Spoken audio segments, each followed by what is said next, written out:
Okay, good morning, everyone. Welcome to this Field Advisor webinar being recorded here on March 5th, 2025. I'm Kelsey Litchfield. I'm the Agronomic Outreach Manager with Illinois Soybean Association and with Field Advisor. Welcome to today's webinar. Uh, Title is From Strategy to Practice, Implementing the Herbicide Strategy for Midwest Farmers with our presenter, Dr. Aaron Hager, who I'm sure many of you are familiar with him at the University of Illinois. So before I hand it over to him, a couple just quick housekeeping items. This webinar is being recorded and it will be available after the live session. I'll get it edited and then we'll post it on Field Advisor's YouTube channel. So if you have not subscribed to our YouTube channel, if you just search Field Advisor, you'll see it right there. And then when you subscribe, you'll be notified when it's posted. One CEU credit in pest management will be available. If you're watching this webinar live, a QR code will be available at the end of the presentation. And if you're watching the recording, we recommend self-reporting for the CEU credit. You can email fieldadvisor@ilsoy.org. That's Field Advisor, ADVISOR @ilsoy.org, and we'll help you out there. And if you have questions throughout the webinar, please put them in the chat. We will have Dr. Hager answer those questions at the end of the webinar. And we also have Dr. Corey Lacey, who's the Environmental Policy Manager with us today with the Illinois Soybean Association. This webinar is a collaboration between our team and the Government Relations team at Illinois Soybean Association. I know they've been going around the state, hosting workshops, informing farmers of this new herbicide strategy from the EPA. So Corey's also on to help answer questions as well.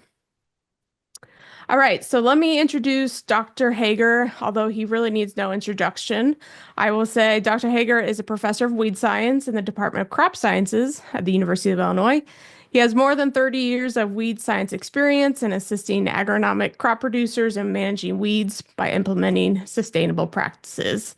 The focus of his research is to develop innovative weed management approaches with an emphasis on addressing contemporary weed species in corn and soybean fields in Illinois. All right. I promised I'd keep it short, Dr. Hager, your bio, so I will hand it over to you. Well, thank you, Kelsey. I sure appreciate that introduction very much. And I want to say thank you to the Illinois Soybean Association for actually sponsoring this and promoting this presentation that we're going to discuss here today. Really, I think trying to focus on the how and the why. Are we going to be seeing some of these changes that are going to be taking place here on many of our product labels? And so the title slide that you see here actually lists the name of Dr. Bill Chisholm. And Dr. Chisholm had worked for US EPA, I believe, for more than 20 years. And he was involved with some of the early development of these, what we're going to refer to as strategies. And after he retired from EPA, he became very involved with our Weed Science Society of America and a particular committee that I also am fortunate to serve on, that our charge is essentially to try to understand the proposed strategies that US EPA has developed and how we can actually implement them and help our farmers across the United States be in compliance with them. So this is actually a slide presentation that Bill put together back in September of 2024 that he shared with a group of extension weed scientists as we were meeting in Bloomington, Illinois. And we can really summarize, I think, a lot of what we're going to talk about here today in this slide. And that simply is that herbicide labels will be changing. And the changes that are going to be forthcoming are really designed to enhance protections for threatened and endangered species. So let's first start talking about the how of this. How is this coming about? And so if we begin with the Endangered Species Act itself, this was a piece of legislation that was passed back in 1973. And it's very appropriately named. It requires government agencies to take very specific precautions that any of the actions that that federal agency takes will not have any sort of a negative necessarily impact on threatened and endangered species. Now, these are federally listed species, not necessarily state listed species. And it's not just this applies to the US EPA, it's actually every federal agency. So, for example, the United States military has to meet its obligations under the ESA. The Department of Transportation would have to meet their obligations as well. The agencies that are actually charged with enforcement of the Endangered Species Act are the U.S. Fish and Wildlife Service and the National Marine Fisheries. So US EPA is not responsible for administering the enforcement of the Endangered Species Act. So either U.S. Fish and Wildlife Service or National Marine Fisheries, they evaluate the proposed action of the federal agency, and they deliver what's known as a biological opinion, which determines if that action that's being proposed could jeopardize or adversely affect one of the listed species or their critical habitat. So for the action that the US EPA would take, of course, that would be pesticide registrations. And if the services determine that harm could occur, then the agency has to modify that action as best possible to try to avoid harming any of those listed species. So there's different agencies involved with this process and the roles for pesticides. And so the U.S. Environmental Protection Agency, and in particular the Office of Pesticide Programs, is responsible for the registration and re-registration of the pesticides that we use very commonly in our agricultural systems. They register pesticides under the statute known as the Federal Insecticide, Fungicide, and Rodenticide Act, which is usually abbreviated as FIFRA. Now, the services, the Fish and Wildlife Service, that's a agency within the Department of the Interior. They are responsible for administering the ESA for terrestrial species, and not only for the protection of those species, but also for designating critical habitat or any habitat that is required for the maintenance of that species. The National Marine Fisheries Service, on the other hand, they handle the marine species. And one other agency that is involved in these processes is the U.S. Department of Agriculture. And USDA conducts quite a few assessments to try to look at how these proposed changes will be impacting agricultural practices across the U.S. And the Natural Resource Conservation Service, they will also be involved in these processes as we talk about mitigations to try to reduce off-target movement of pesticides from treated areas. So just as a summary, these are the four agencies responsible for a lot of what we'll talk about here during this webinar today. And sometimes you'll hear the term the services. And when you hear the services, that is specific for Fish and Wildlife Service and National Marine Fisheries Services. But again, there are other agencies that are involved in this process as we move to bring the US EPA in better compliance with the Endangered Species Act. And so if the Endangered Species Act has been in effect for more than 50 years now, why is it that we, within probably the last 2, perhaps 3 years, have been hearing more and more about this and the changes that are coming? What is driving this? And unfortunately, what US EPA has done for many, many years, as it has continued to register pesticides since the inception of the Endangered Species Act, by and large, the agency has not fulfilled its requirements listed under the Endangered Species Act. And so there have been organizations or groups that have actually taken the US EPA to court and sued them over their actions that they have taken that were not in compliance with the Endangered Species Act. And for many, many instances of court cases, the US EPA has lost because, again, they have not followed their statutory requirements of the Endangered Species Act. And sometime in the mid-2010s, I believe, there's what was referred to as the mega suit that was filed in court that challenged the registration of more than 1,000 pesticides. And so that lawsuit went on for several years and was finally settled in September of 2023. And in the settlement, the US EPA agreed to do several things to bring itself into better compliance with its obligations under the Endangered Species Act. And what we've listed here, number one, are biological evaluations, whether or not a pesticide may affect one or more of those individuals that are listed, to identify strategies, to develop the strategies. And we'll talk at length here this morning about the herbicide strategy. But that's not the only strategy. There will be strategies for insecticides, fungicides, and rodenticides as well. And the third part of the settlement had to do with developing what's called a vulnerable species project. And this is a project that will initially identify approximately 27 species that are really considered at risk due to exposure to pesticides, where the agency will again develop additional mitigations, perhaps even restrictions on applications in the general area where these species are known to occur.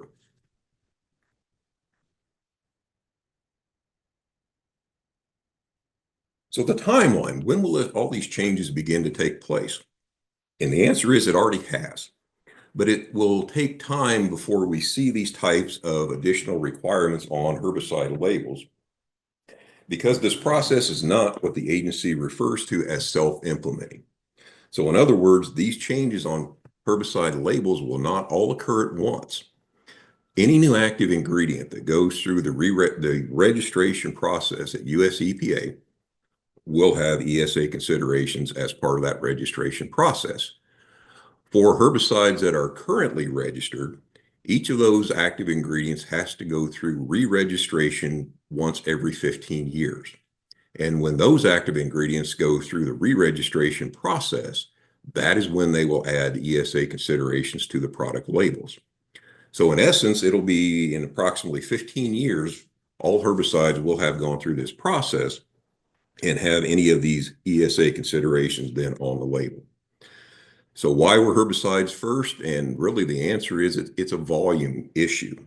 Of all the groups of pesticides that are used, by far and away, herbicides constitute the largest volume of pesticides that we use here in the US.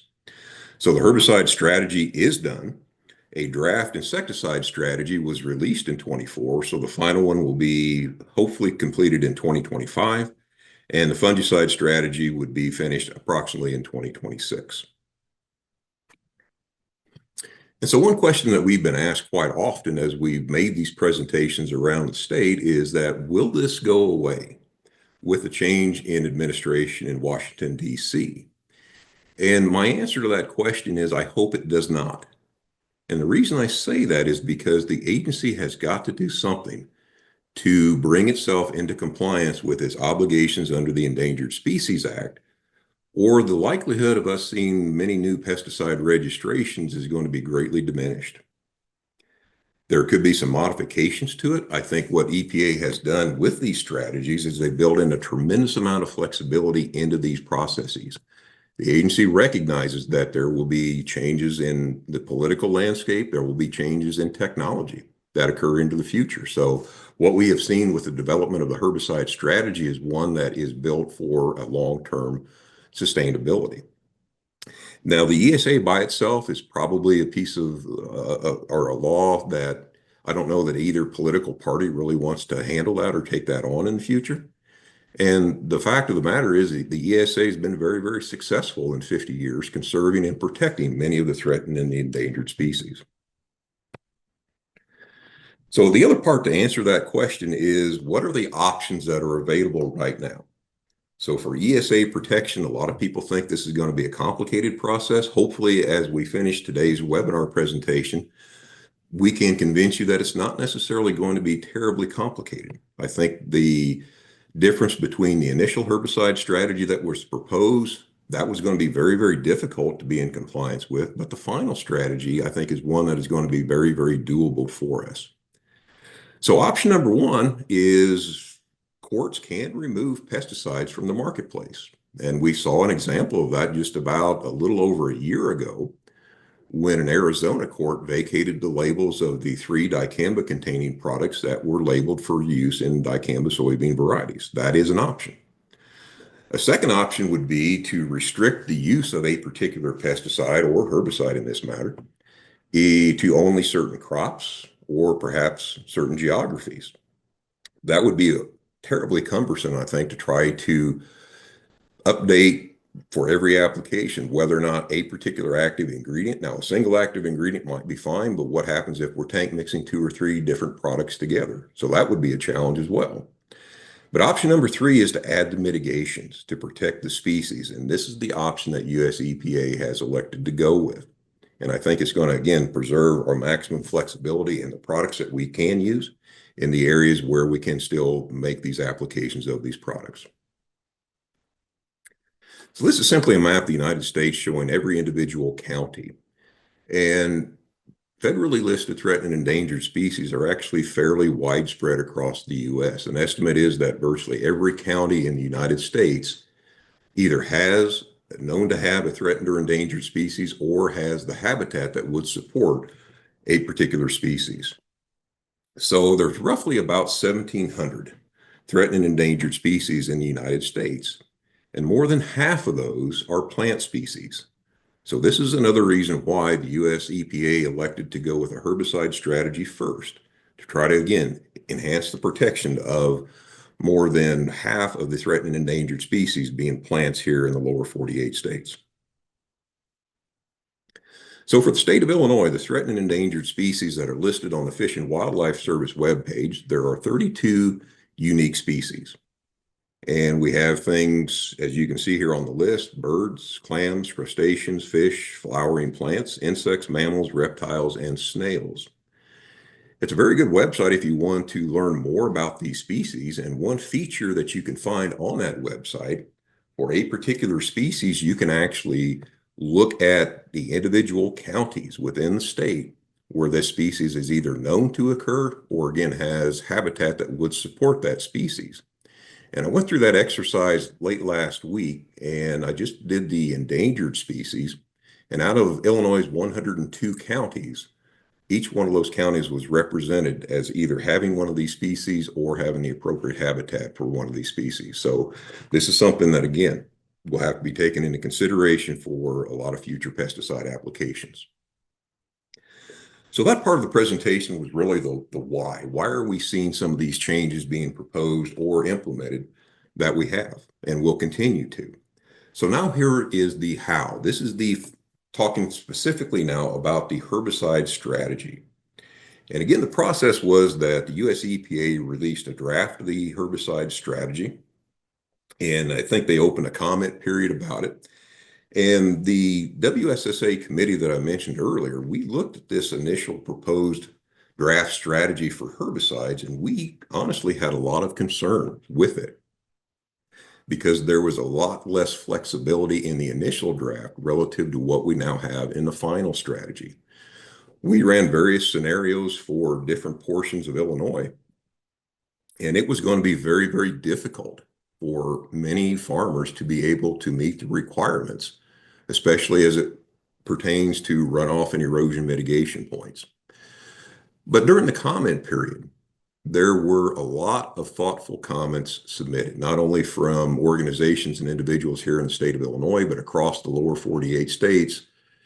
And these comments were very, very helpful to the agency because they pointed out possible other practices that are known to help reduce runoff and erosion, that are known to help reduce spray drift. And the agency took a lot of time and effort to go through those. And I certainly take my hat off to US EPA because they incorporated a lot of these suggestions. And so every time that we talk about this particular topic, we always encourage people to, if you've never made a comment before for a federal proposed action, take the time to do that because it can make a huge difference. And it made a tremendous amount of difference here. Organizations like Illinois Soybean Association, corn growers, Illinois Fertilizer and Chemical Association, Illinois Farm Bureau, just to name a few, really submitted some very, very good and thoughtful comments. And so now we have the final herbicide strategy. So what is this? Where is this going to be taken into effect? And it targets the cultivated land. So you can see the areas that it's going to be applied to. Those include orchards, vineyards, Christmas trees, obviously row crops, but also specialty crops and flooded crops. These are the areas where we use the most pesticides, whether it be herbicide, insecticide, or fungicide. Now, there are certain areas, at least right now, that are not included in the herbicide strategy, and these are listed in the blue text here at the bottom of the slide. So pastures, for example, are not covered by the herbicide strategy. Now, in the future, perhaps that could change, but as of right now, going into the 2025 growing season, these areas are not covered by the herbicide strategy.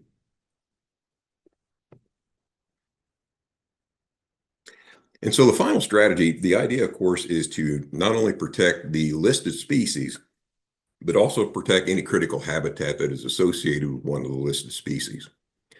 And there are three possible types of changes that will be listed on product labels to help reduce the probability or likelihood of off-target movement.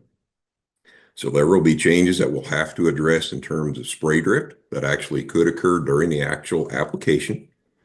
The second area would be to mitigate the potential for pesticide runoff and/or soil erosion that are carrying adsorbed pesticides. And the third area would be specific geographical locations. And these are going to be called PULAs, or pesticide use limitation areas. And so the spray drift and runoff would be features of future labels where you can find that information. And that label will also direct you to whether or not that you have to look into whether or not there are additional restrictions for that application in one of these pesticide use limitation areas.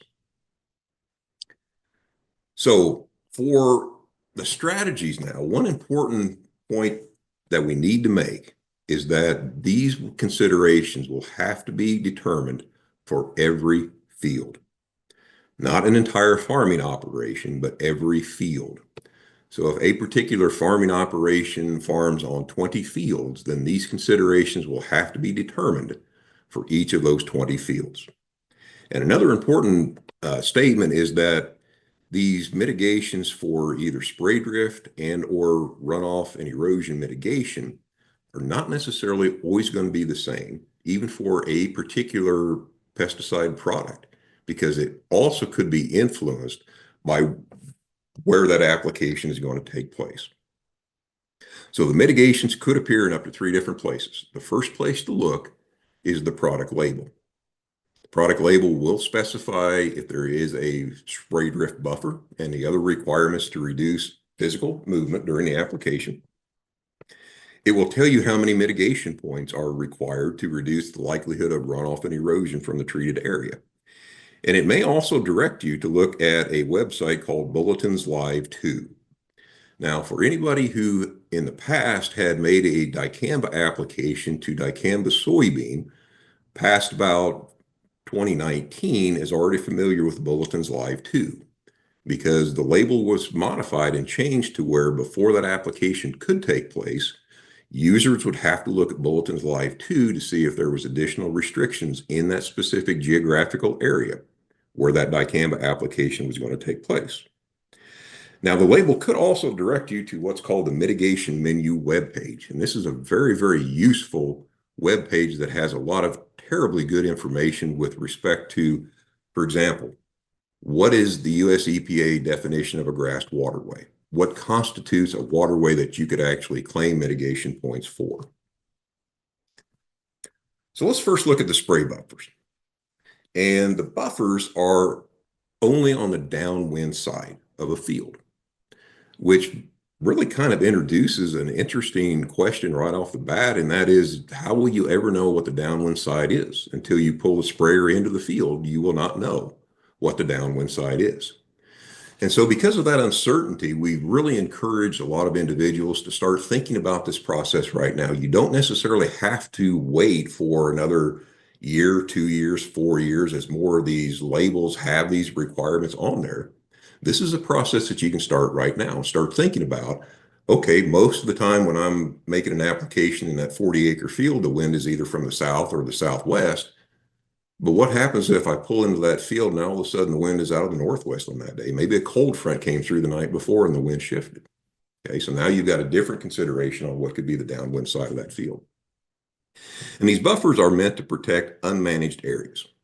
And an unmanaged area would simply be an area that could actually be the home for a threatened or endangered species. So if you want to look at unmanaged areas relative to managed areas would be areas like agricultural fields, roads, mowed areas, etc. So that's the big difference between managed areas and unmanaged areas, and the buffers are going to apply to these unmanaged areas. Now, how long will these buffers actually be? These are going to be infield buffers, very similar to what we have seen previously with the dicamba products in soybean. We can see the same buffer requirements on the Enlist 1 and Enlist Duo labels that we have for the Enlist soybean technology. So for ground applications, the buffers would range anywhere from 0 to 230 feet. For aerial applications, that would be increased to a maximum of 320 feet. And there's also very likely to be some more common language and additional application parameters specified moving forward with respect to spray drift mitigations. So there could be maximum wind speeds that have started appearing on the labels. There could be, again, maximum release heights from the boom. A lot of these are probably going to be around 24 inches above the target canopy. So these, again, will be something that become more and more common on labels as we go through this ESA process. Now, here's a list of these downwind managed areas that actually can reduce the width of that buffer. So these are very, very similar to many of the managed areas that we saw previously on the dicamba soybean products. So for example, if your field is surrounded by other farm fields for at least a distance of 230 feet in every direction, then you would not necessarily have to worry about the spray buffer requirements because these would be considered managed areas. And most of our endangered species are not living in cornfields and soybean fields. So here's just an example. If we say that if we look over here to the right at the edge of that body of water, that is the unmanaged area. And so the label actually says that we have to leave a 50-foot buffer away from infield buffer to protect that unmanaged area. Well, if we look to the absolute left of that, we see that we have a windbreak there. That can be included in your buffer. There's a 10-foot wide strip of CRP ground.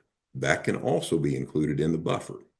And so by being able to include those, now instead of having to leave 50 feet of that field non-treated, now it's only 20 feet. And as we'll see now, we can actually reduce that 20 feet even more. So in the final herbicide strategy, Table 8 lists 15 different options that an applicator can use to reduce that buffer distance. These mitigation measures you can see are listed over here on the left-hand side of this table.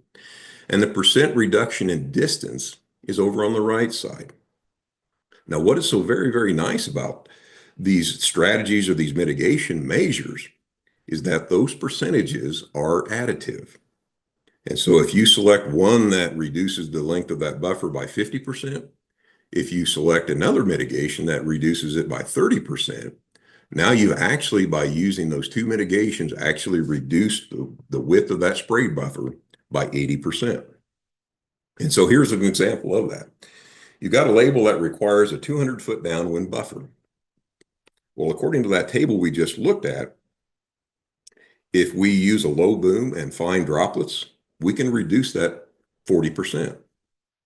If we make that application when relative humidity exceeds 60%, we can add 10% to that, and now we've actually reduced that 200-foot downwind buffer by 50% to now only 100 feet. If that's still too much of an area of a buffer, if we, instead of using fine droplets with that low boom, we went to coarse droplets, now we've increased that reduction to 75%. If we add a drift reduction agent, for example, now we've reduced that buffer distance by 90% to only 20 feet. And there's a whole lot of other options that we didn't list, all the options in that table in the final herbicide strategy that people can actually start planning for right now in order to even further reduce those downwind buffers. So the second area is runoff and erosion mitigation. Now we said 230 feet would be the maximum distance of a spray buffer for a ground application. The important number here to think about for runoff and erosion mitigation is 1,000 feet. and it's 1,000 feet on the downslope side of the field. Now, just as we covered certain areas that can be included in your spray drift buffer, there are other areas, other managed areas that can be included in the 1,000 feet buffer or for runoff and erosion mitigation. So again, things like adjacent fields, for example, roads, managed areas, mowed ditches, et cetera, can be included in these down 1,000 feet calculations. So the herbicides are going to need anywhere from 0 to 9 mitigation points. And the agency has signaled that 9 would be the maximum. And so if we go through these scenarios, if we begin to go through these scenarios again for every one of our fields, if we can reach 9 points for a field, then we're going to be in very, very good shape moving forward. And there are 40 different practices that can be used to accumulate the required numbers of mitigation points. So I wanted to throw this table up here just to illustrate the point that we made earlier, and that is that a particular active ingredient, a particular herbicide product, the number of mitigation points can be influenced by where that application is going to take place. So for example, if you look at the column labeled metolachlor, you can see that in most instances, you're going to need, for example, 6 runoff mitigation points.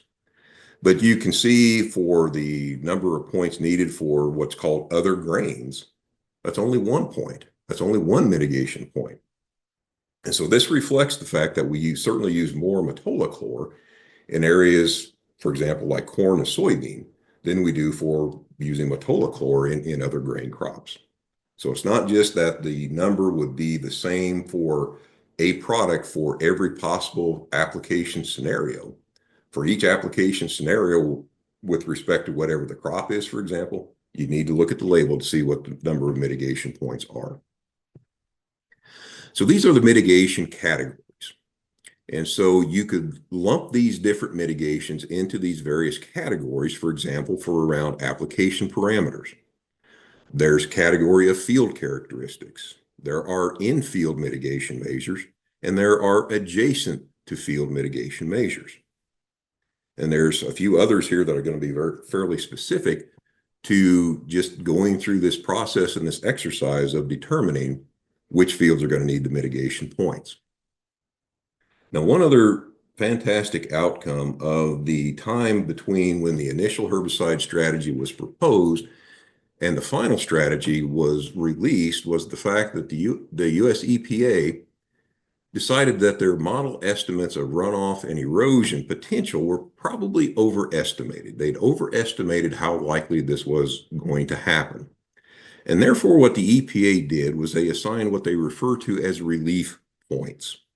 And relief points are based on individual counties. And the number of relief points ranges anywhere from 0 up to 6 relief points. So areas of very low vulnerability where runoff and erosion is not likely to take place, that's 6 points. Now, the nice thing about these relief points is that you can take these right off the top, so to speak. So for example, if you're going to apply a product that requires 6 runoff mitigation points, depending on what county that you're making that application in, you could start to take those points right off the top. So for example, here for the state of Illinois, we don't have any counties where we can get 6 relief points, but we have 2 counties, Piatt and Warren, where you can take 3 points right off the top. So if that label says that you need 6, if you're making that application in one of those 2 counties, now you only have to accumulate 3 more runoff mitigation points. For the counties in Illinois that are light green color, those are 2 points. Those are about 87 counties. And there are some counties in the southern third of the state where they do not get any of the relief points. And so the other things that I want to talk about, and again, see, there's some of the areas that we just listed here. I'm not going to go through all these that really would be considered more of the managed areas for your 1,000-foot calculations. Now, some of the other practices that you can get and accumulate mitigation points for example, if you consult with an expert, and an expert, as it would be defined on the mitigation webpage, you can get a point for that. If you keep track of your mitigations, You can get a point for simply keeping track of your mitigations. So again, we just want to highlight these things because, as we have mentioned previously, many of these considerations and options were not part of that draft strategy, but they are now in the final herbicide runoff strategy. So again, 40 different options. Again, related to the application itself, you can get points for reducing the application rate. That's really not one that I'm a big fan of, but it is possible to do that. If you say, for example, incorporate a soil applied herbicide, that's a point because that would reduce the likelihood of runoff from the field. If you have conservation practices, for example, if you're in a reduced till or a ridge till system, you can get points for that. If you're in a no-till system, that's worth 3 points right there. And here's a list of the on-field mitigation practices. Now, not all of these are going to necessarily apply to us here in the state of Illinois, but some actually will. You can get points for cover crops, anywhere from 1 to 3 points, depending on how that cover crop has been managed. If, for example, you do not have overhead irrigation on a field, that's 3 points. Okay. And these are the mitigation practices for off the field. So, for example, erosion barriers or grassy waterways. And again, you can follow a hot link on a calculator that I'm going to show you here in just a minute and find out, okay, what constitutes a grass waterway? Is there a minimum width that that waterway has to be in order to qualify for some of these mitigation points? So for an example, here we have a product label requires 6 mitigation points. You're working with a conservation expert to determine whether or not that you need to do additional practices. That's a point. If you've got reduced tillage, you get 2 points. You've got a cover crop on there worth 2 points. Now all of a sudden you're at 5 points. And if you need more points, again, there's many, many options that you can implement to get you to that 6 mitigation points.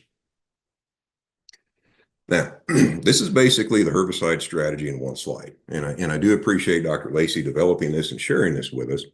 But these are the considerations that we need to walk through. And essentially, there are about 7 questions on this flow chart.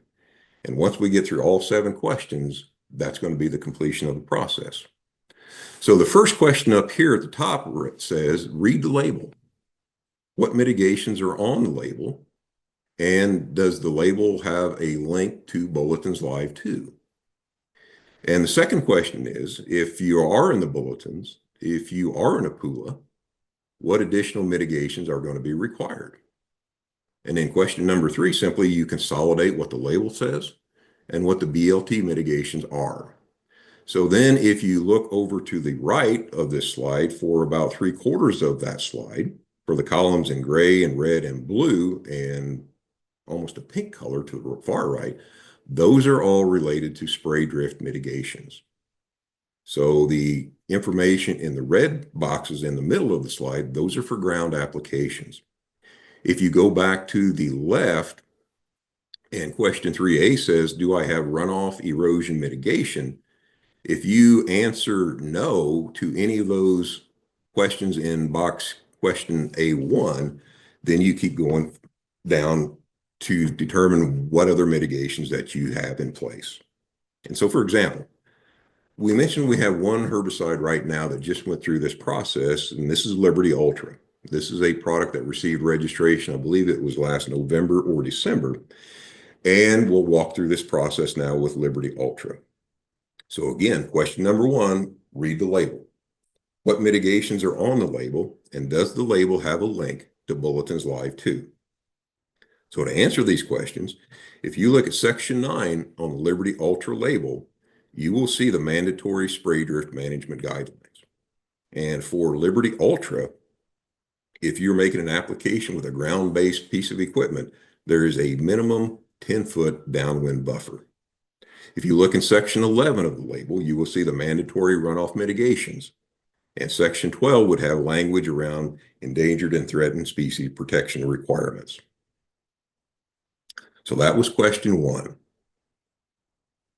Question 2 was about Bulletins Live 2. If you go to Bulletins Live 2 and you enter either the EPA registration number of the product or the product name by itself, you will see a map like this generated. And for the state of Illinois, there are no additional PULA restrictions for Liberty Ultra for 2025. Now, you have to look at bulletins live too within 6 months of when that application is going to be made, because sometimes these PULA areas can, and sometimes they do change. So for example, if there was a PULA, if you are making an application where there are additional restrictions required, it would look something like this. This is for the dicamba soybean products. You can see over here to the left, those areas on the map that are colored. If an application is going to be made in those areas, there would be additional restrictions in place. And if you remember, for the dicamba products, that downwind buffer in a PULA area was increased to 310 feet. And there was an additional 57-foot omnidirectional buffer that was required on all other sides of that field. Now, there could be different types of restrictions if a particular product is applied in a PULA area. There may be restrictions on the time of year that the product could be applied, for example. A lot of this is yet to be worked out. But again, if that's a requirement, we have to look at bulletins live too. So what about runoff and erosion mitigation? The label requires 3 runoff mitigation points. So for example, I'm sitting here in Champaign County. If I'm applying Liberty Ultra in Champaign County, I've got 2 points right off the top in the relief points. And if I track my mitigations, that's another point. So I've already satisfied my runoff mitigation points. Then what about spray drift mitigation? Again, this is going to be dependent on which way the wind is blowing when that application is being made. If it's blowing toward an unmanaged area that is within the buffer distance required on the label, there could be additional restrictions. Now, some of the other requirements that do now appear on the Liberty Ultra label, they do have a boom height restriction, no more than 24 inches above the target crop canopy. And there's also a wind speed restriction. So applications can only be made when the sustained wind is between 3 and 15 miles an hour.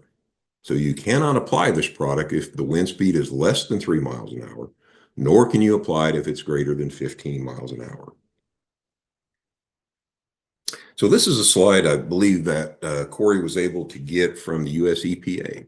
And these are some scenarios that we'll walk through right here to see how we're going to do this. How do we know whether or not that we have to have a buffer, or if we need to accumulate runoff mitigation points? So we have 6 different field scenarios here: A, B, C, D, E, and F. And the yellow arrow in each of these field scenarios points toward the downslope side of the field. So the area that is in yellow, that is 1,000 feet from the edge of that field.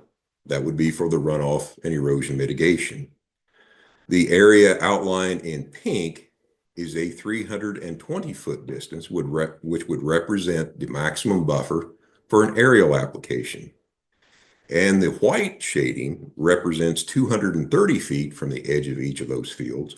That would be for a ground application with respect to spray drift. So let's look first at Field A. Now, immediately north of Field A is a wildlife management area. That obviously would be considered as an unmanaged area, potentially a home to a threatened or endangered species. The blue line that you see toward the bottom of the slide, that's a creek. Again, that would be considered as a non-managed area. And if you look at the ordinal compass, you can see that the wind this day is blowing from the northwest. So let's walk through each of these field scenarios. So Field A, you've got a non-managed area to the north, but the field slopes away from that non-managed area. So is there anything for runoff and erosion if the entire slope is away from the wildlife area? The answer is no. What about drift buffers? And the answer is only if the wind shifts. If the wind is continuing out of the northwest, is blowing away from that unmanaged area, you would not have to worry about buffers. Field B, on the other hand, you can see that the slope of that field is toward the creek. So you will need runoff and erosion mitigations. What about the wind speed, or the wind direction? There could be, because part of that could actually be considered in that creek area that would be to the southeast of most of that field. So there could actually be a need for a buffer in Field B. Field C, again, sloping toward the creek, runoff and erosion would be needed, and you would need drift mitigations as well, because again, the wind speed would carry any potential off-target spray drift into that unmanaged area. D, again, sloping toward the unmanaged area, you would need the runoff and erosion mitigation. But this scenario, you may not actually need the spray drift buffer requirements, as most of that would be carried away from that non-managed area. E, again, sloping toward there, more than likely you would need the runoff and erosion. The drift would have to be a maybe. If it's a ground application, probably not. If it's an aerial, you might actually have to have that. But field F would be your ideal scenario. Here you have the slope away from any unmanaged areas, and even up to 320 feet, you're surrounded by other agricultural fields, other managed areas. So field F, there would be no mitigations required there at all. Now, the other very, very nice thing that US EPA developed is this calculator. So this is a runoff and erosion mitigation calculator. It's simply an Excel spreadsheet, and it's currently available. So again, you can start this exercise of looking at every field, every individual field, and plugging in these numbers for every field to determine whether or not that you're going to need some sort of additional mitigation requirements.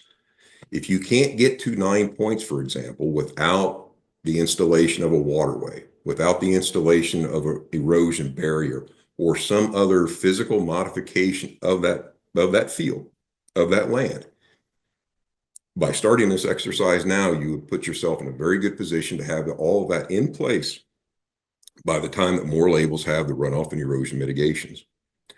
And so again, it's simply a spreadsheet. You make your selections. Each one of those yellow boxes is a hot link box to where there you can make your selection of state. Obviously, we would select Illinois. You select your county, and again, this is for the relief points. So if we selected Champaign County, you would see here in column C the number of points. A 2 would appear there because we get 2 runoff relief mitigation points for an application in Champaign County. Mitigation tracking would be another entry. If we say yes, there'll be a 1 that appears over there in the right in column number C. If we're following the recommendations of the erosion specialist, we get more points for that. So you go through and you complete each entry on the spreadsheet, and at the bottom of it, it'll tell you how many points that you already have. And if you're at 9 or more points, then really you do not have to do anything additional because you've satisfied the maximum number of points required. We've run through this scenario for several different counties here in the state of Illinois, and in all honesty, in many cases, getting to 11 points is not terribly difficult because of so many options that we have. So one last thing I wanted to mention about the pesticide use limitation area, or the PULAs. If the Bulletin's Live 2 indicates that there are additional restrictions for that application in that PULA area, the United States Environmental Protection Agency considers the Bulletin's Live 2 and any additional restrictions to be an extension of the federal label. So if it says that there are additional restrictions or other application parameters that you have to abide by to make that application in the area, that is an enforceable action, and it is considered part of the federal pesticide label.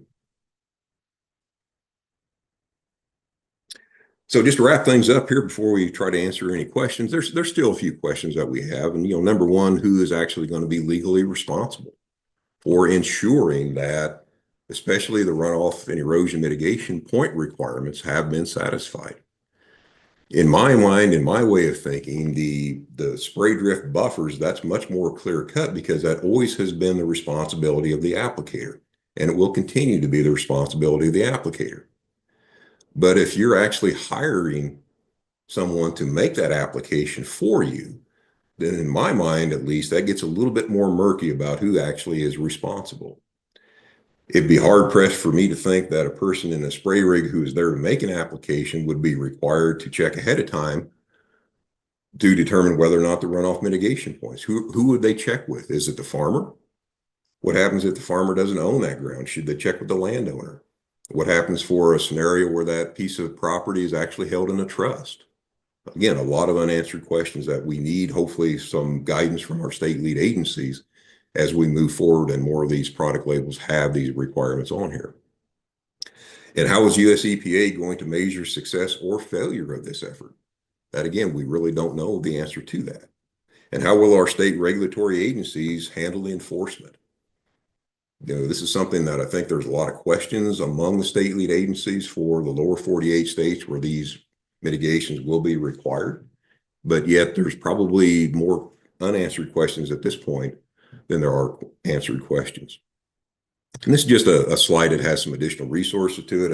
As I mentioned, Dr. Chisholm earlier, he's actually done a tremendous job putting together some very good resources, some very easy to understand resources, not only for the WSSA, but US EPA also has some very, very good resources that walk you step by step through all the definitions. What is a grassed waterway? What is considered a cover crop? That really take a lot of the guesswork and a lot of the questions out of this. And so I leave this slide in here because Bill is very optimistic. And again, after the final strategy was released, I think we all looked at this and said, this is something now that we can actually do and do quite well. The draft strategy had a lot of us worried, but I think the final herbicide strategy in the form that it now exists in is something that we can comply with more easily than not. So with that, I will stop. That's the last slide that I have, and I will stop sharing. And Yeah. Kelsey, I'll turn it over back to you. Yes. Thank you, Dr. Hager. We do have some questions for you. One question that I did get, Dr. Hager, Corey, good to see you on the screen, was one of the slides mentioned working with a conservation expert for a mitigation point. And then the spreadsheet said runoff erosion specialist. Any guidance of who is that specific? Is that a specific agency or NRCS? Do we have any guidance there of who that is? Yeah, one thing that obviously I failed to mention this is that in that calculator, for example, those boxes I think I might have mentioned were hot linked. So if you were selecting, let's say, a conservation expert, if you weren't sure what that is, you can click in that box and it will take you to the definitions page where, okay, who is actually considered to be an expert in this area? For example, certified crop advisors, they would be considered experts in advising applicators and farmers around these practices. Thank you. Going to the chat box, we have some questions there. Someone says if we could get golf courses added to areas covered, that would be very helpful to create public awareness of the challenges these restrictions pose. Do you see anything changing and what's in that area, or is that pretty final? I don't know, Corey, I'd like your thoughts on this too. I don't know that really much of anything is quite final. I think we mentioned previously that the agency intentionally built a lot of flexibility into these strategies. Now, golf courses are not covered right now, but that could potentially change into the future. Yeah, Dr. Hager, I agree. I think we have to understand that the agency went after the biggest challenge first when it talked about agriculture, but its obligations under ESA and pesticide regulation apply to pesticide use in homes and also on golf courses. So I would expect that this would be something that would be applied in those situations as well in the future. Another question, the manpower required to monitor compliance and all of this seems unbelievably overwhelming. Has that been addressed in some way? The federal workforce is not being expanded. Yeah, it has. There's still a lot of uncertainties, but I think the likelihood of US EPA officials coming out to measure compliance is fairly remote. When a pesticide is registered, the enforcement around the label is generally delegated to the state lead agency. So for us here in Illinois, that would be the Illinois Department of Agriculture. They're the government body responsible for implementation, registration, and enforcement of pesticide labels. The communication between the state lead agencies and US EPA, there's been a lot of conversation, but there's still a lot of unanswered questions. For example, what would EPA expect a state lead agency to do if it's a drift complaint? Will US EPA expect the state lead agencies to go through and determine if mitigation points have been satisfied, to determine whether or not that buffer was in place? So again, it's something that is continuing to evolve over time.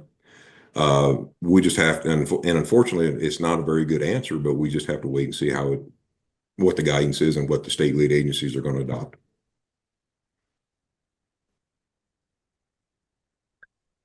I am getting a couple questions of either can they get a copy of your slides or at least getting a link to that flow chart that you showed to run through all of the question and answers. How would you like to proceed with that? I think, correct me if I'm wrong, Corey, I think you have the slide set that you and I have been sharing before, and I think it contains all that information. So if you can make that available through Illinois Yeah. Soybean Association, that's absolutely fine with me. What I can do is when this webinar is posted, Corey, if you want to send that to me, I can do a PDF and then they have the link to share for that. So thank you. So we also have a couple questions in relation to record keeping requirements. They shared the example of like it was with dicamba, or is it a recommendation that was rewarded with points? Any guidance on record keeping?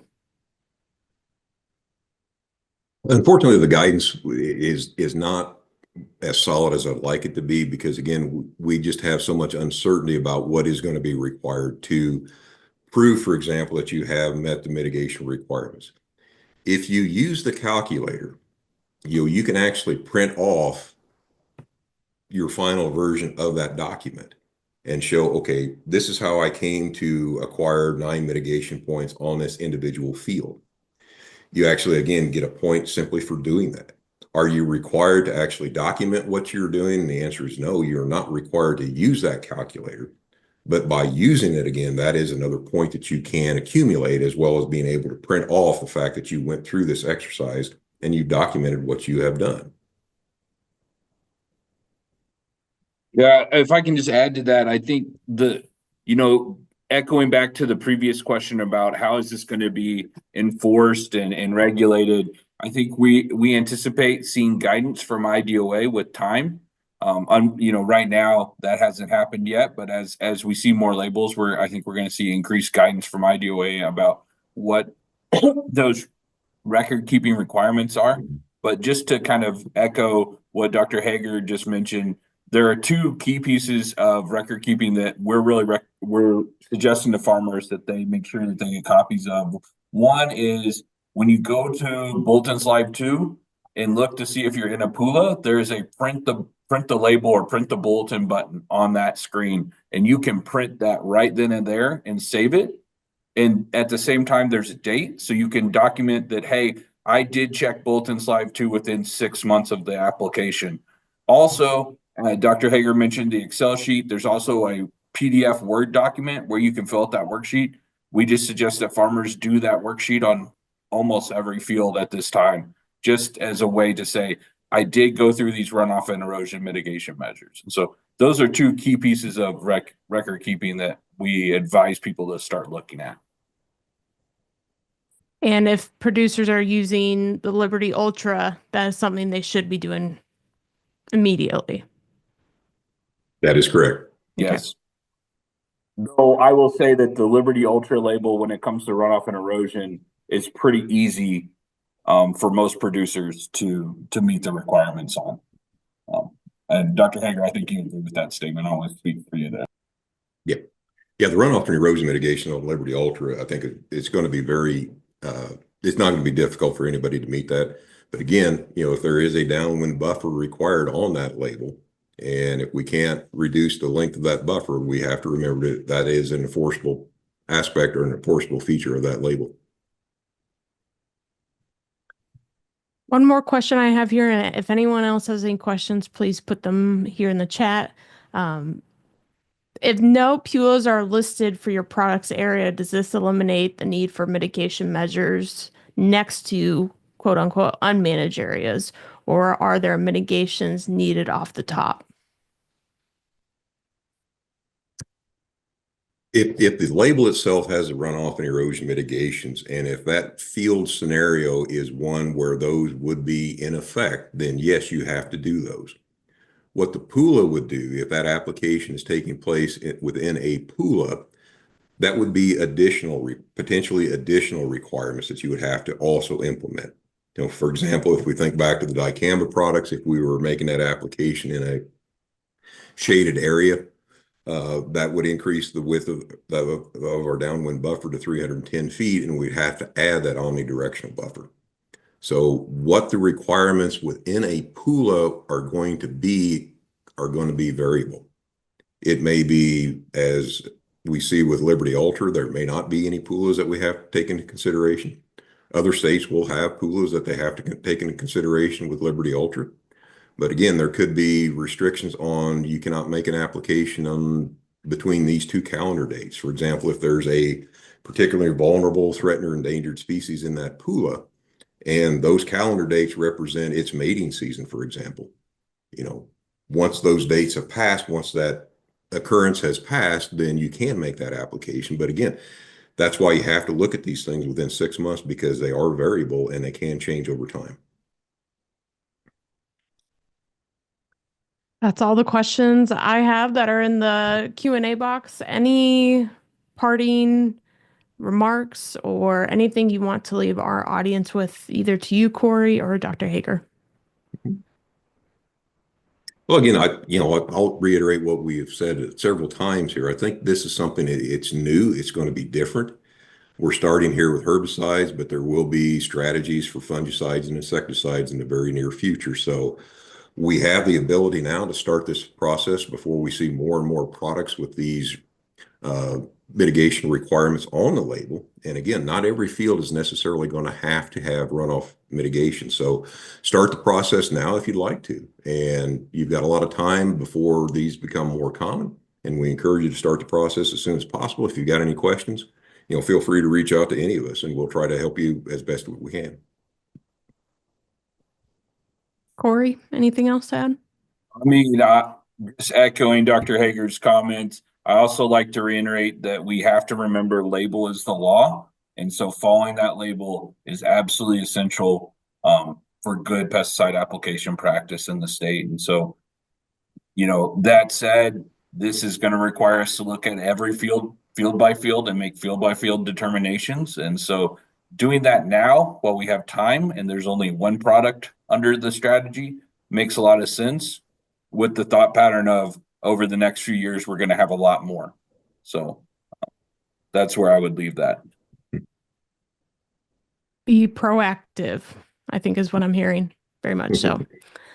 All right. Well, thank you, Dr. Hager, for being on the webinar today. We appreciate the information you shared, and we'll be sharing this webinar far and wide to get the information out. Corey, thank you for your collaboration partnership with the government relations team at Illinois Soybean.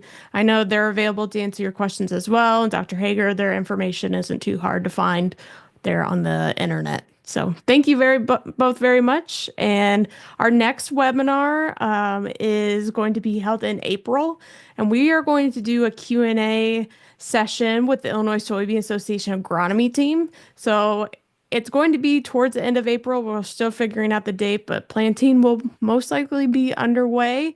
So if you have planting questions or any questions, our agronomy team will be there to help you. And stay tuned to Field Advisor's social media channels. That's how you can submit questions. You'll be able to submit questions through the webinar registration. We'll have all that information available to you soon. Everyone have a great day, and thanks again for joining us.